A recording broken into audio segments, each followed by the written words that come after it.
In this video, we're going to get into a complete breakdown for Southpaws, if you are a Southpaw, and then we're also going to be talking on the flip side of that if you're competing against a Southpaw as a right-hander.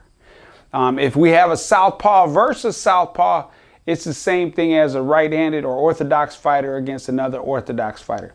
We're not really getting into that. It's more right-handers versus Southpaws, orthodox fighters versus Southpaws. Or for you, if you're coming from the Southpaw perspective, the Southpaw versus the right-hander and how to compete. So stylistically, if we think of the spectrum of styles, on one end, we have boxers, guys who move, use their legs, fight more at range, a longer range, versus punchers, right, coming forward, pressure fighters coming in, right, that fight more inside or closer range. So those are the two general styles on the full spectrum, from one end to the other end, opposite ends of the spectrum of styles that I teach. There's a video out there that explains that, and there's a web page, a few pages on howtoboxing.com that go into that in detail and give you pros, cons, advantages, styles versus styles, and it breaks all that down for you. So if you want that, go get that there. But in this video, this is for a follower who's asking for more Southpaw videos. I'm going to give you a complete breakdown of Southpaws. So once again, styles, we got the punchers and we have boxers. Now myself, I was an orthodox fighter, a right-handed fighter. Stylistically, if I had a Southpaw that came to me, that was easy work. I love a Southpaw that comes forward to me. I'm going to catch them all night long. Right hand, I had a good right hand, I had a good left hook. So I'm catching them all night long with that. They're coming forward, they're easy to set up because they're coming straight to you. Now, those Southpaws that had great fluid footwork, good movement, they're a little more challenging. They're a lot more difficult. So for you, as a Southpaw, I would encourage you to really focus on developing your footwork, learning how to get the positional advantage over your opponent. You want to be able to line them up with that 2 and that 3, and it really becomes a battle of 2s and 3s, but the jab is what gets you there. A lot of times it's difficult for a right-hander to score a jab on a Southpaw and vice versa, because your jabs run into each other. You're both jabbing here and they're running into each other, and you'll see a lot of times, you'll see a fight of a right-hander versus Southpaw, and they're touching lead gloves, but they're both trying to line up that 2. So they're touching, and the advantage that they want, you always hear this, is the foot on the outside of the other. And now why is that?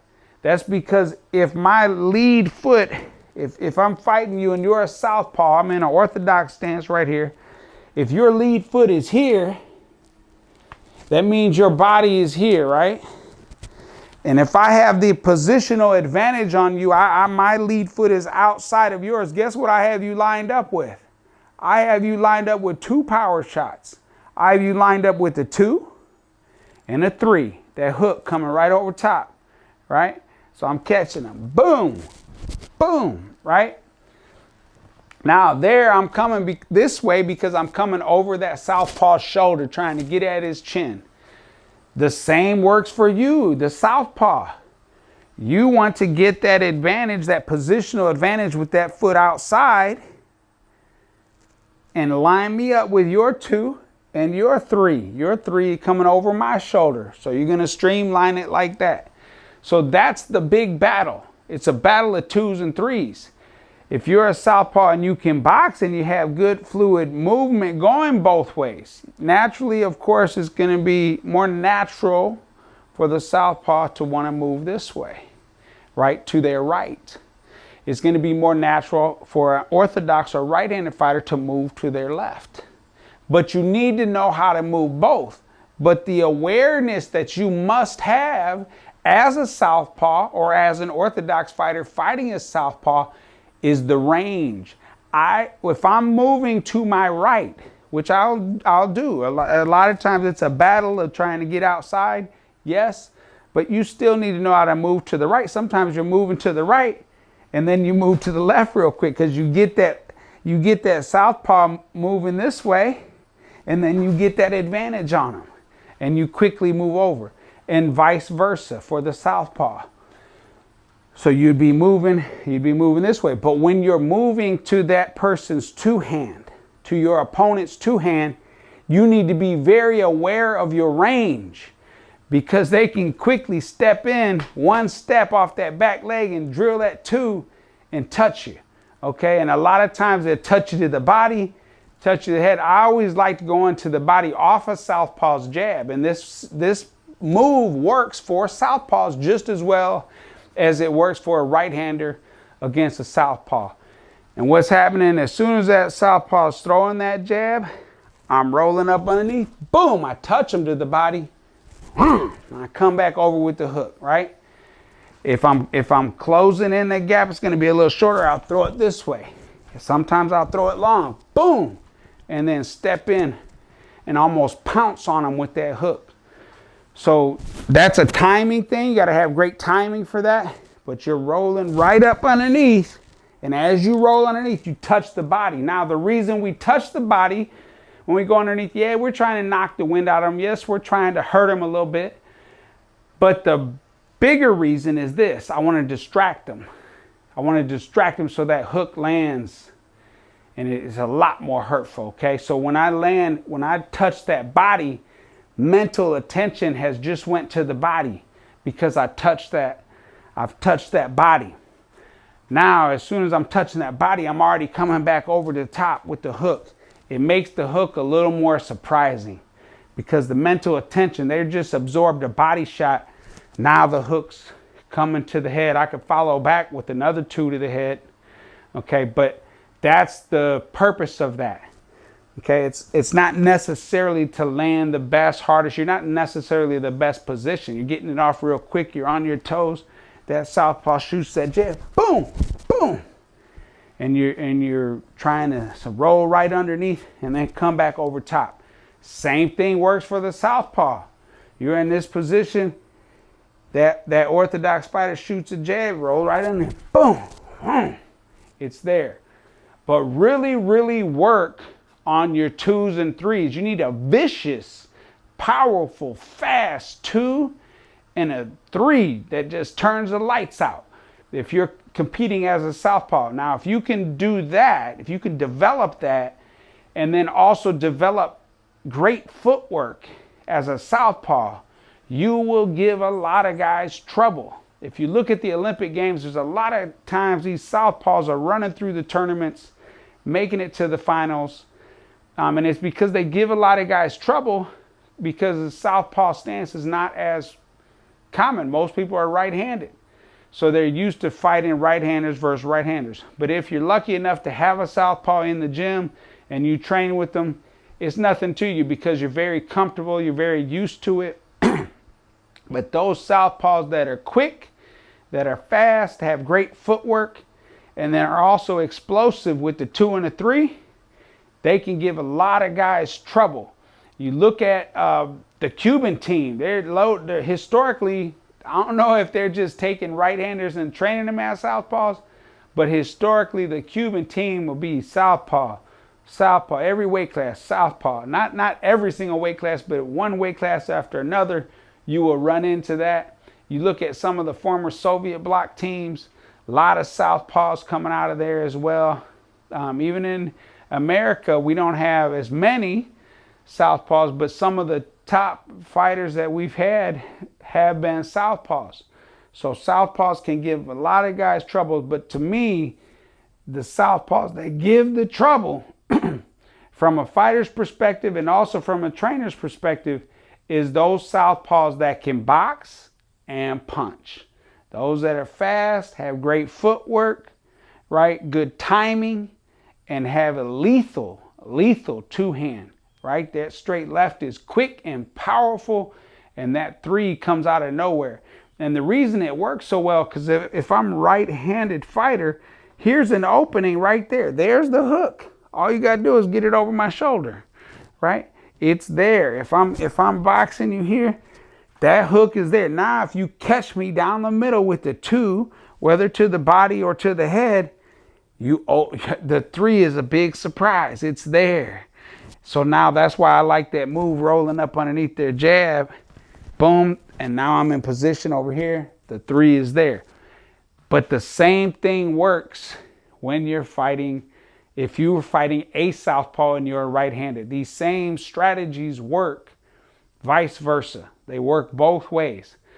Now, a lot of times a southpaw will have trouble competing against another southpaw because they just don't have that much experience competing against another southpaw. But once you get to that, that's the same thing as a right-handed fighter, orthodox fighter competing against an orthodox fighter. We love that. That's just basic boxing strategy. Now we're in the opposite hand, right? My lead hand is on this side. Their lead hand is on that side. But when it's a southpaw versus right-hander, our lead hands are on the same side. So they're running into each other a little bit. That's where also the other thing, goes back to everything I teach, is to fight behind a feint and a left jab. This also lends itself here with the southpaw. Southpaw, good feint. You're feinting. Obviously, I'm in a right-handed stance, but it's the same for you, southpaw. So keep that feint working, that jab. Remember, we're trying to line them up. And it could be a quick step, a real quick step to get that advantage. I might be even up with you on this foot right here, but on one step, boom, I got the advantage. I step in and over, boom, there I am. And it's the same for you, southpaw. All it takes sometimes, you might be, those front feet might be lined up, and a quick step over, and now you have the positional advantage. Another thing you can do, a trainer one time was working my corner in Springfield, Illinois. I was fighting a kid out of St. Louis, and it was a southpaw. And he told me, he said, move to your right, which it's almost taboo to say that, to move to your right against a southpaw. I'm moving right into his left hand, right? But he told me, watch the range. So I'm moving, but I'm out of range slightly, right? But he told me move over and then step back in with that 2. So it's kind of like I tricked him. But you can do the same thing, southpaw. Sometimes you might move over to my right hand, but it's only for like a step. It's only for a step. You move over there and step, get that, and then step right back in with that lead left hand. So you can do that. I'm gonna tell you another time that backfired on me. That time it worked, and I executed it great, and I caught that southpaw with a nice 2-3, right? Well, another time I was fighting in the Chicago Golden Gloves. I'm 16 years old fighting in southpaw, and I tried the same move. I'm out here, and I'm fighting for this positional advantage real quick. I stepped over to get and then I was going to step back in with my 2. But as soon as I stepped over, I was a little bit squared up. Squared up meaning my feet were a little bit closer together. As soon as I stepped, before I could even get my 2 off, man, that southpaw let that 2 go. Whoop!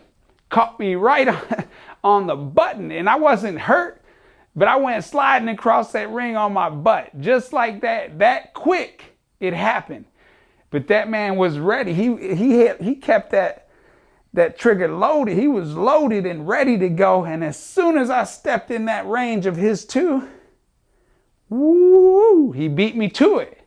I was trying to set him up so that can backfire. That's why I say you got to be very conscious and aware of your range if you move to a southpaw's 2. And for you southpaws, you got to be conscious and aware. If you move into that orthodox, if you move right in front of his 2, and you're still in punching range or just one step away, one quick trigger away, you could wind up on your butt just like I did. Okay, now I got up and I was fine and we finished the fight and everything. Terrific fight. But that's not the point. The point is you got to be aware of that 2, okay? That 2 and 3, you got to be aware of your range. If you go in that direction, move out and away. Stay out of range, out of everybody's range. Okay, so if you're boxing, using the ring, using your legs, then you're out of range. Everything's okay. Go both directions then. But remember, once you start getting in mid-range, start getting a step away from actual landing a shot on either side, him landing on you, you landing on him, that's when you definitely need to be aware, highly aware of where you're at positionally, and where, if you're lined up with that 2 or not, and if you could be lined up. Because see, right now you might be here, but with one real quick step, boom, now all of a sudden I got you lined up. So I hope this makes sense to you, Southpaws. Leave your questions if you have any other questions as far as strategy to help a Southpaw develop, or fighting against a Southpaw, because the strategies work the same way. It's two sides of a coin. It flips both ways. The strategies are going to work either way, whether you are the Southpaw or whether you're the right-hander fighting a Southpaw. So put this to work. Put your questions below so I can put out some more videos for you Southpaws, or for you orthodox fighters fighting Southpaws. I love strategy. I love to teach strategy. So ask me your questions and I'll definitely respond. But this one's for you, my Southpaw out there asking questions. I did show you a video. There is a different one on a knockout punch for Southpaws. That's out there. I'll put a link for that. But come check me out at How To Boxing. In the meantime, keep training, feeling, and fighting like a champ.